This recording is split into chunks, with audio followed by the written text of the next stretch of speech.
Assalamualaikum warahmatullahi wabarakatuh. Perkenalkan, nama saya Ardianti dari Prodi Pendidikan Sosiologi Universitas Negeri Makassar. Di sini saya akan menjelaskan tentang teori konstruksi sosial. Teori konstruksi sosial adalah teori yang dimana teori ini melihat realitas dalam sistem sosial yang diciptakan melalui interaksi timbal balik yang dianggap menghasilkan sistem nilai dan keyakinan, sehingga nilai dan keyakinan tersebut dipraktikkan dan diperankan berulang-ulang oleh aktor sosial.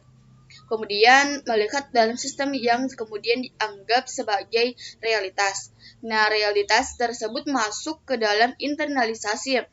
Internalisasi yang dipraktikkan berulang-ulang melalui proses tersebut. Proses tersebut yang dinamakan eksternalisasi dalam institusi sosial. Proses institusionalisasi membawa pengetahuan dan konsepsi manusia tentang realitas yang melekat dalam struktur masyarakat yang telah diciptakan. Realitas tersebut dianggap sudah demikian ada padahal diciptakan. Oleh karena itu, teori konstruksi sosial melihat realitas disebut sebagai produk dari konstruksi sosial. Dalam pijakan dan arah pemikiran teori konstruksi sosial menurut Berger dan Thomas, yaitu konstruksi sosial merupakan sebuah teori sosiologi kontemporer yang dicetuskan oleh Peter dan Luhmann dalam menjelaskan paradigma konstruktivitas.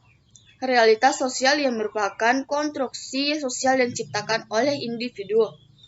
Individu adalah manusia yang bebas melakukan apa saja antara manusia dengan manusia yang lainnya. Individu yang menjadi penentu dalam dunia sosial yang dikonstruksi berdasarkan kehendaknya.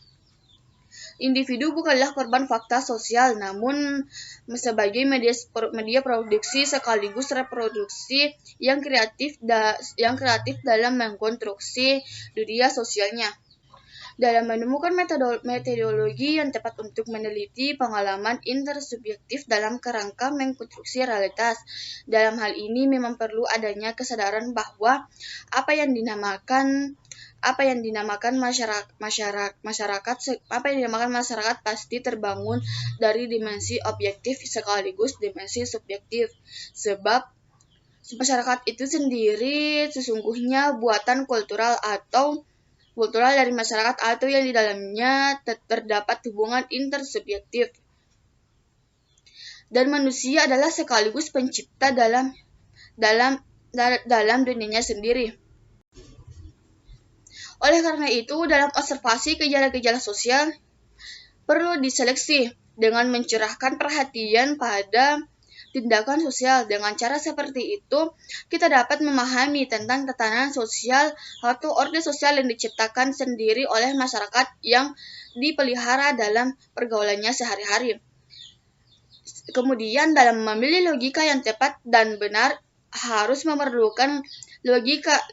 menerapkan dalam usaha memahami kenyataan sosial yang mempunyai ciri khas yang bersifat plural, relatif, dan dinamis. Yang menjadi persoalan bagi Berger adalah logika seperti apakah yang perlu dikuasai agar interpretasi sosiologi itu relevan dalam struktur kesadaran umum itu.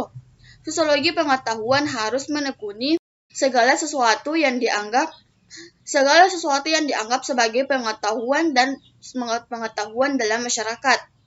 Berger dan Luhmann berpandangan bahwa sesuatu itu dibangun secara sosial, sehingga sosiologi pengetahuan harus menganalisis proses terjadinya itu. Dalam pengertian individu dalam masyarakat itulah yang membangun masyarakat, maka pengalaman individu tidak akan terpisahkan dengan masyarakatnya. Dalam sosiologi pengetahuan atau konstruksi sosial, menurut Berger dan Luhmann, manusia dipandang sebagai pencipta kenyataan sosial yang objektif melalui proses eksternalisasi, sebagaimana kenyataan objektif mempengaruhi kembali manusia sebagai proses internalisasi mencerminkan kenyataan subjektif. Dalam konsep berpikir dialektis, tesis atau antitesis dan sintesis, Berger memandang masyarakat sebagai manusia dan manusia sebagai produk masyarakat yang jelas. Dalam dikaitkannya dengan konstruksi sosial gender, menggambarkan bahwa perdebatan antara nature atau nurture tentang perilaku manusia, jika gender hanya sebuah konstruksi karena masyarakat telah mendikte peran mereka kepada mereka. Mereka telah belajar bagaimana apakah harus berperilaku dan seperti apa suara atau penampilan mereka. Perbedaan nature versus nurture tetap diperdebatkan jika menyangkut perbedaan jenis kelamin dan gender. Tetapi sebagian besar peneliti percaya bahwa apapun peran yang dimainkan oleh faktor biologis, daya melekat, faktor lingkungan adalah pengaruh utama yang mempengaruhi perkembangan otak itu sendiri.